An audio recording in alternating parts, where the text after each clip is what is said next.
Shalom, everybody. Rabbi Edelstein here with this week's installment of Rabbi E in 3, brought to you as always by MEOR DC. Find our Facebook page, the national website, MEOR.org. Learn about our programs, including the Maimonides Fellowship. We're taking applications for the fall semester on the campus of GW, but it's open to AU and Georgetown students as well. Okay, this is a rather late edition. Note to self, do it earlier in the day or in the week or something. With your help, with Hashem's help, maybe it will happen. Okay, we'll see. It's all up to me. I got to make it happen. In any case, this week's Torah portion continues with inspiring, uplifting, piercing words from Moshe Rabbeinu. The portion is Eikev, the third portion of the book of Deuteronomy, Devarim, and very much of a piece with last week's Torah portion, Vayeschanan. The whole book of Devarim, as we've mentioned, is Moshe's lectures to the Jewish people in the final weeks of his life. In a few weeks, we're going to get many more individual mitzvot that Moshe is reviewing with the Jewish people. But Eikev, like Vayeschanan last week, is full of big picture expressions, utterances from Moshe Rabbeinu to look back at the 40 years in the wilderness, to remember what they've been through, and not to forget Hashem ever. That's really, if I had to sum up in one phrase, the main theme of the portion, I would say, is not forgetting Hashem when you go into the land. Let me read you a passage, right? A very indicative passage from this week's Torah portion, Eikev. Take care lest you forget Hashem your God by not observing his commandments, his ordinances, and his decrees, which I command you today. Pause. Now we might say, well, why would the Jewish people ever forget Hashem? The Torah gives us a reason. Moshe says, lest you eat and be satisfied, and you build good houses and settle, and your cattle and sheep and goats increase, you increase silver and gold for yourselves, and everything you have will increase.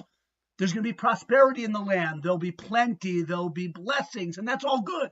Blessings are good in this world, but what could happen? What could happen is your heart will become haughty. These are Moshe's words. And you will forget Hashem, your God, who took you out of the land of Egypt from the house of slavery, who leads you through the great and awesome wilderness, who brings forth water for you from the rock of flint, ... And you may say in your heart, a very famous verse, this, my strength and the might of my hand made me all this wealth. It's all mine. I made it all. Then you shall remember Hashem, your God. It was he who gave you strength to make wealth.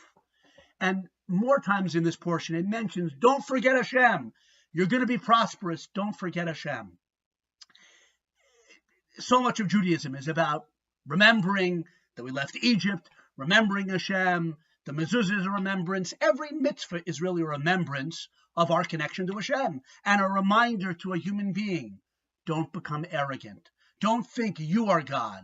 Remember your God, who took you out of Egypt and who spoke to you at Mount Sinai. And it applies to us. It applies to all mankind. Now, of course, not just the Jewish people. We could update the verse a little bit. You're going to go into the land, call it America. You're going to become prosperous. You're going to build businesses and malls and corporations, and you're going to run for higher office. You're going to become so wealthy. Whole Foods, Whole Foods, Trader Joe's, that's a bargain place, but Whole Foods, luxury, caviar, kosher caviar, everything. Don't forget Hashem. Don't become arrogant. Don't forget Hashem. Not just for material prosperity does it apply, but our genius as human beings. We're going to invent things. Mankind invents iPhones and technology. That's all good. The Torah doesn't want us to be non-creative, but remember Hashem. It was Hashem who gave you the power to make that wealth. Hashem who gave you the insight and brilliance, the human brain that God gave us to make incredible inventions like iPhones and Android and everything else. Have a wonderful Shabbos. Don't forget Hashem.